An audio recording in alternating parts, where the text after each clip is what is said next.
Bismillahirrahmanirrahim. Assalamualaikum warahmatullahi wabarakatuh. Alhamdulillah hamdan katsiran thayyiban mubarakan fi kama yuhibbu rabbuna wa yarda, wassalatu wassalamu ala man la nabiyya ba'da, amma ba'd.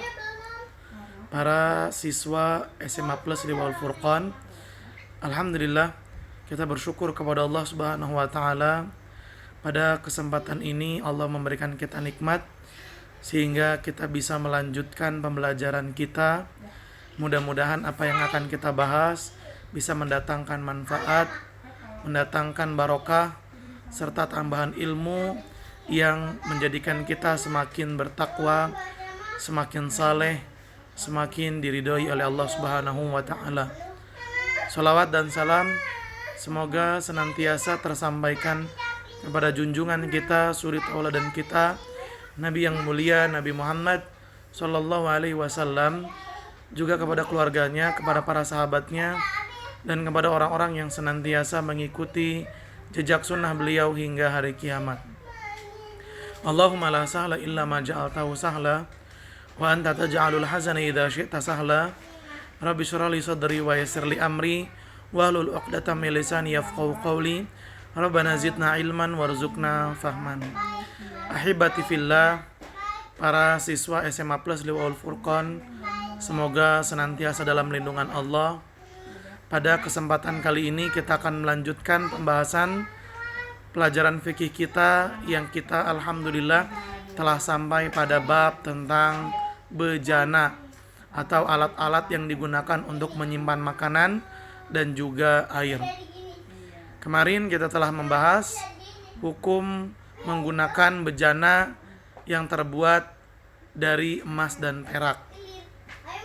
Insya Allah pada pertemuan kali ini kita akan lanjutkan pembahasan kita berkenaan tentang menggunakan bejana yang dipakai oleh orang-orang kafir.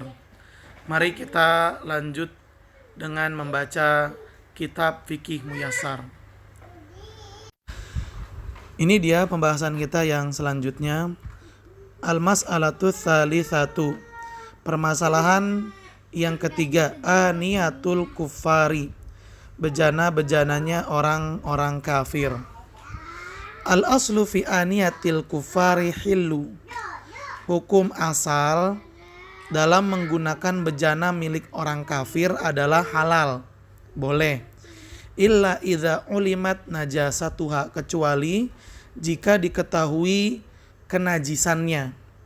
Fa innahu la yajuzu isti'maluha, maka pada saat itu tidak boleh menggunakannya. Illa ba'da ghusliha, kecuali setelah dicuci. Li hadithi Abi Sa'labah, berdasarkan hadis dari Abi Sa'labah, beliau berkata, Qultu ya Rasulullah, aku berkata wahai Rasulullah, inna bi ardi qaumin ahli kitabin, sesungguhnya kami berada di daerah tempatnya orang-orang ahli kitab. Afana qulu fi aniyatihim, apakah kita boleh makan menggunakan bejananya mereka? Qala, Nabi bersabda, la ta'kulu fiha, jangan kalian makan menggunakan bejananya orang kafir. Illa alla tajidu ghairaha, kecuali kalian tidak mendapati yang lainnya, tidak mendapati alat-alat yang lainnya. Faksiluha, dan cucilah. Tsumma kulu fiha, kemudian gunakan untuk makan. Dalam hadis ini Nabi Shallallahu alaihi wasallam memerintahkan kepada sahabat untuk tidak menggunakan bejana milik orang kafir dalam makan dan minum, kecuali jika tidak memiliki alat makan dan minum yang lain. Dengan kata lain, yang ada untuk makan dan minum hanya bejana miliknya orang kafir. Maka pada saat itu boleh untuk menggunakannya setelah mencucinya lebih dahulu. Wa amma idza lam tu'lam najasatuha, adapun jika tidak diketahui kenajisannya, bi an yakuna ahluha ghairu ma'rufina bimubasyaratin najasa, di mana pemiliknya dikenal tidak selalu menyentuh hal-hal yang najis. Jadi pemilik alat untuk makan dan minum itu diketahui bahwa orangnya tidak biasa bersentuhan dengan hal-hal yang najis seperti anjing ataupun babi. Jadi walaupun dia orang kafir, dia adalah orang yang tidak memiliki anjing atau babi. Dikenal dia tidak makan anjing atau tidak makan babi. Fa innahu yajuzu isti'maluha, maka pada saat itu boleh untuk menggunakannya. Li'annahu thabata anna Nabiya sallallahu alaihi wasallam, karena telah ada riwayat yang menyatakan sesungguhnya Nabi sallallahu alaihi wasallam wa ashabahu dan para sahabatnya akhadul ma'alil wudu, mengambil air untuk wudu, min mazadati imra'atin musyrikah, menggunakan alat milik perempuan yang musyrik. Wali'anna Allah subhanahu wa ta'ala, dan karena Allah subhanahu wa ta'ala qad abaha lana, telah membolehkan untuk kita umat Islam ta'ama ahlil kitab, makan makanannya ahli kitab. Wa qad yuqaddimunahu ilaina fi awanihim, dan bisa jadi mereka orang-orang ahli kitab memberikan kepada kita makanan menggunakan bejana-bejana milik mereka. Kama da'a gulamun yahudiyun an-nabi, sebagaimana yang pernah terjadi bahwasanya anak kecil Yahudi mengundang Nabi SAW ala khubzi syairin untuk makan khubz, roti dari gandum, wa ihalati sanikhati fa'akala minha, dan lemak yang sudah hilang baunya. Ihalatu sanikhah, ini makanan yang dibuat dari lemak tapi baunya sudah tidak ada. Fa'akala minha, lalu Nabi SAW pun makan. Nah, dari sini ahibati fillah, kita bisa menyimpulkan bahwa menggunakan bejana orang kafir untuk makan dan minum atau untuk yang lainnya itu hukumnya boleh pada dasarnya. Namun dalam pembahasan di sini kita diberikan syarat.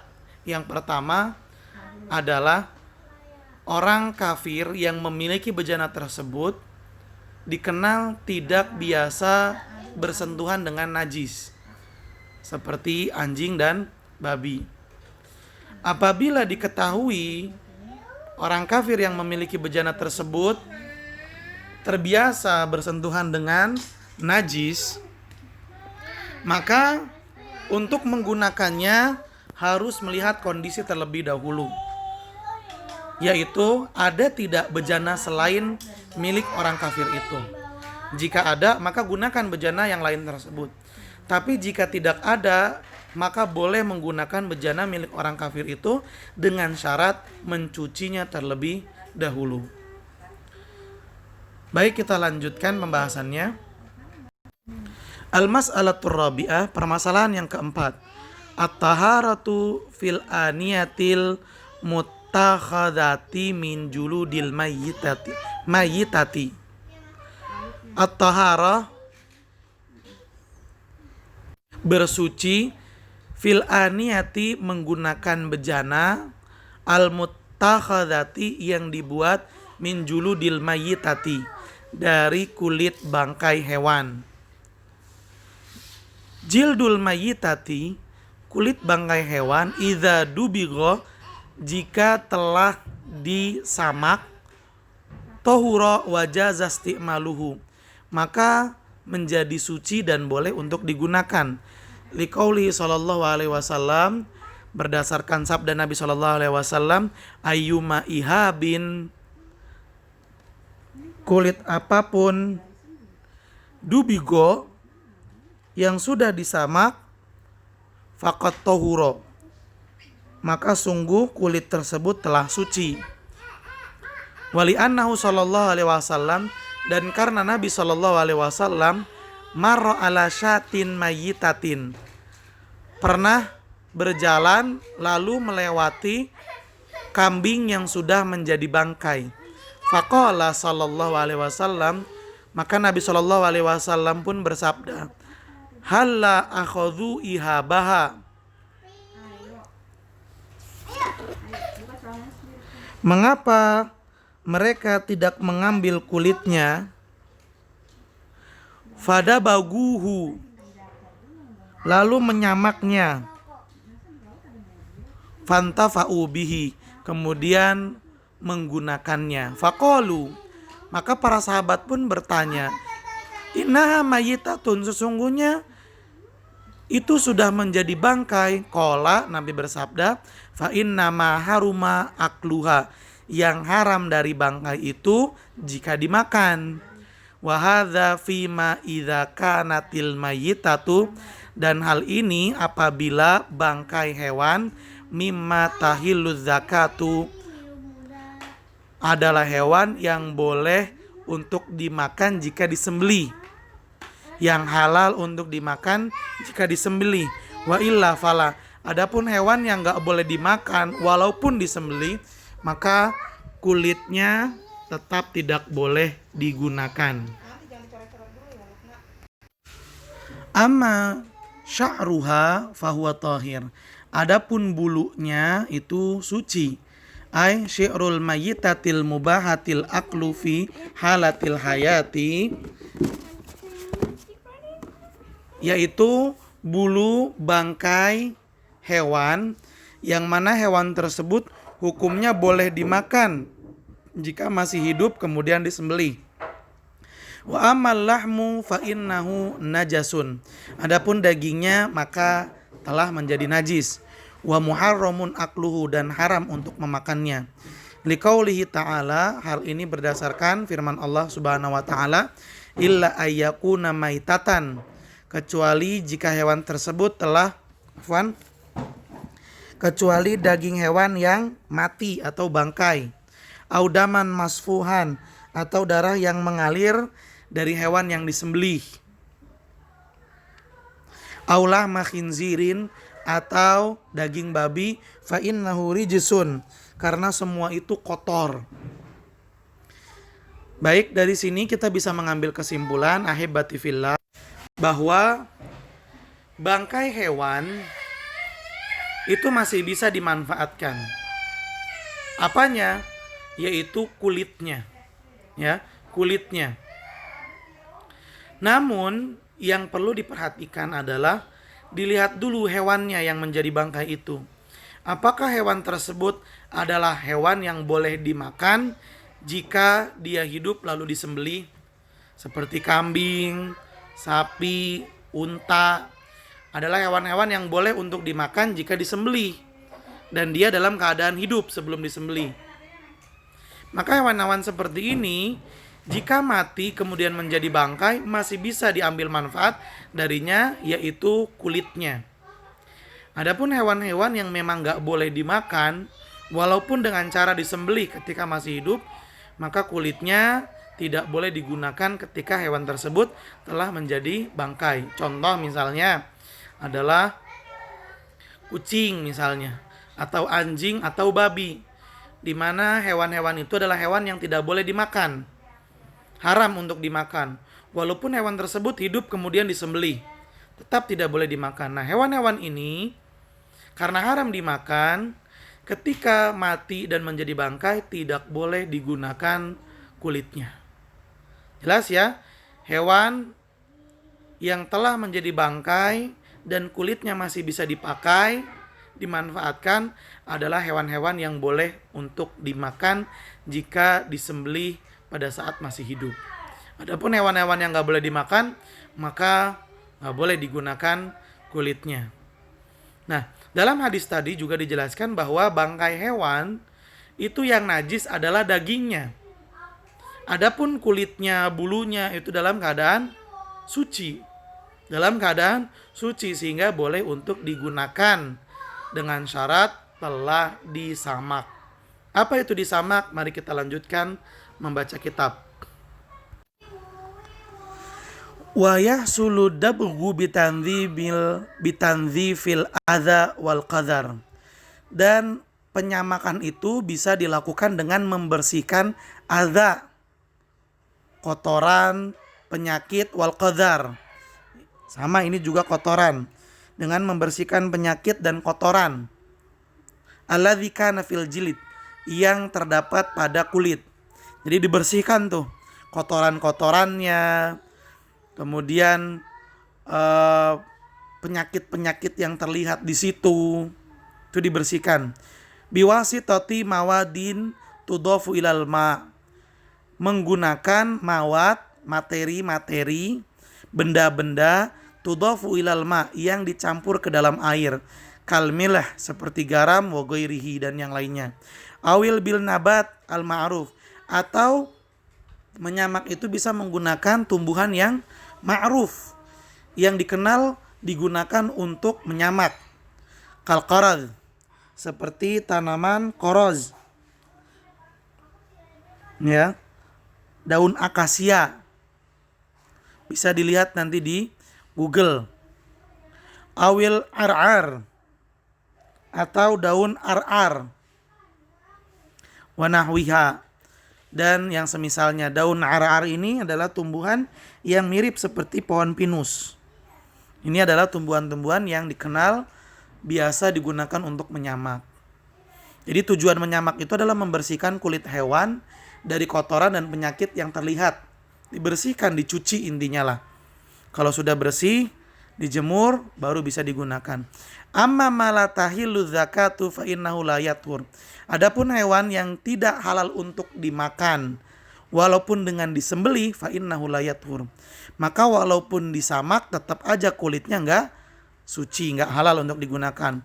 Wa ala hadza fajildul hira, oleh karena itu maka kulitnya kucing, wa madunaha, dan hewan yang lebih kecil darinya, fil hilqati, dalam hal bentuk, ya lebih kecil dari bentuknya kucing, la yathur bidabgh, tidak suci walaupun telah disamak. Walau kana fil halil hayati tahiran, walaupun kucing dan hewan yang lebih kecil daripadanya ketika masih hidup dianggap suci, bersih. Wajildu ma yahrum akluhu, walau kana tahiran fil hayati fa innahu la yathuru bidibak. Kulit hewan yang haram untuk dimakan, walaupun ketika masih hidup dia dianggap suci, maka ketika menjadi bangkai kulitnya tetap dianggap haram dan najis walaupun telah disamak. Wal khulasatu, dan kesimpulan, anna kullu hayawanin mata, setiap hewan yang telah menjadi bangkai, wa huwa min ma'kulil laham, dan ia termasuk dari hewan yang boleh dimakan dagingnya jika disembelih. Fa inna jildahu yathur bidibak, maka sesungguhnya kulit bangkai hewan itu suci dan boleh dimanfaatkan jika telah disamak. Wa kullu hayawanin mata, dan setiap hewan yang telah mati dan menjadi bangkai, walaysa min ma'kulil laham, dan hewan tersebut bukanlah hewan yang boleh untuk dimakan dagingnya walaupun dengan cara disembelih terlebih dahulu.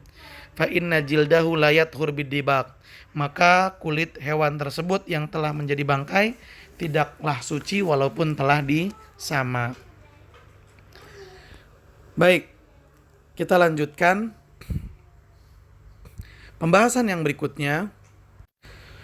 Al-babu tsalitsu, bab yang ketiga, fi qada'il hajah, dalam buang hajat, wa adabiha, dan adab-adabnya. Wa fihi iddatu masail, dan dalam bab ini ada beberapa permasalahan.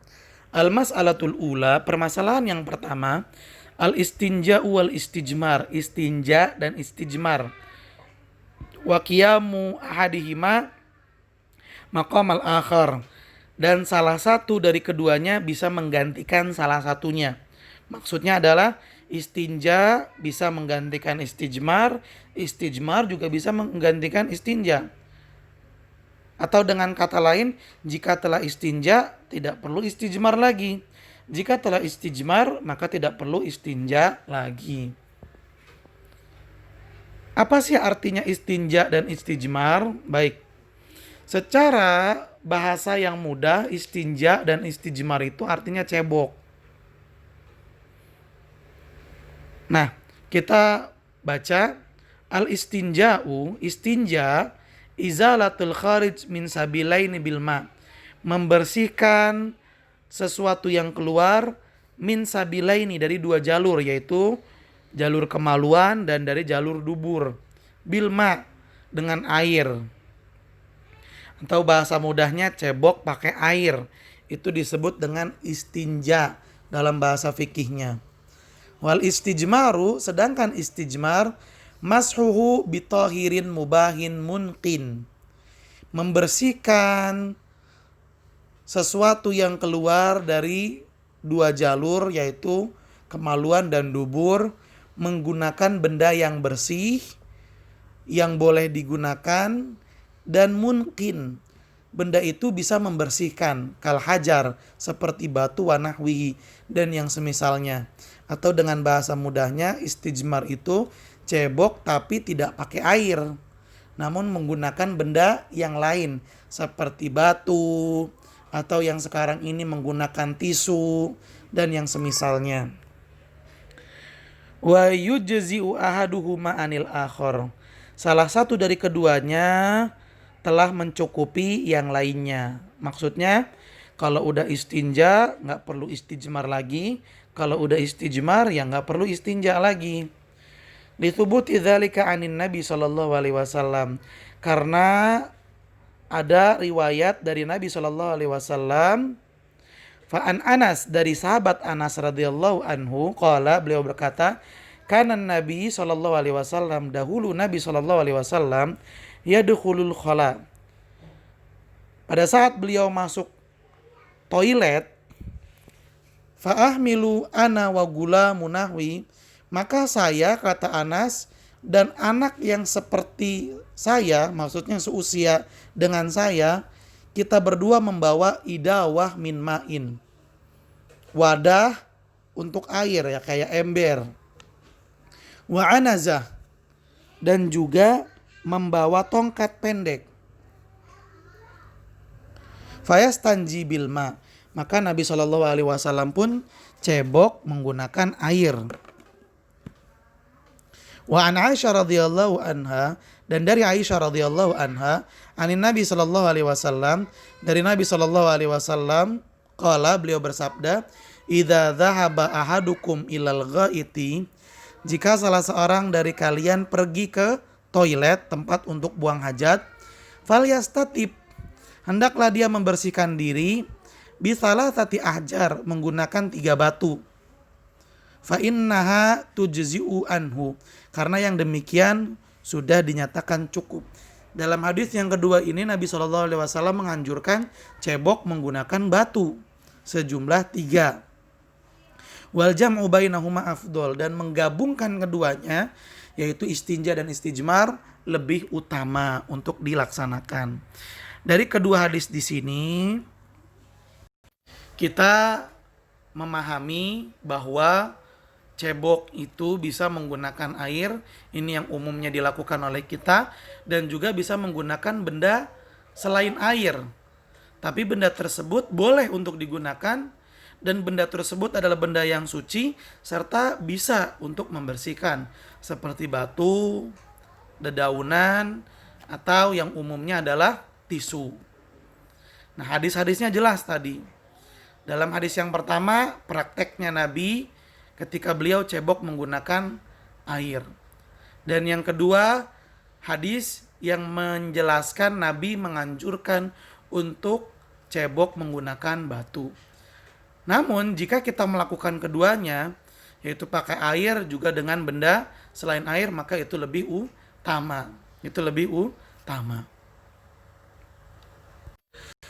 Wal istijmaru, dan istijmar, yaitu cebok menggunakan selain air, yahsulu bil hijarah, bisa menggunakan bebatuan, au ma yaqumu maqamaha, atau benda yang seperti batu, min kulli tahir, yang penting suci, mungkin bisa membersihkan, mubah dan boleh untuk digunakan. Kamana di lil waraki, seperti tisu, wal khashab dan khashab, yaitu kayu. Ya, boleh pakai kayu. Wa nahwi dzalika, dan yang semisal dengannya, batu, kayu, daun, itu bisa digunakan. Li'anna Nabi sallallahu alaihi wasallam, karena Nabi sallallahu alaihi wasallam kana dahulu yastajmiru bil hijarah. Beliau cebok menggunakan bebatuan. Fayulhaqu biha ma yumathiluha fil inqa. Maka dikiaskan dengan batu, disamakan hukumnya dengan batu, apa-apa yang seperti batu dalam membersihkan. Ya seperti tadi, tisu, kayu, kemudian daun, bisa.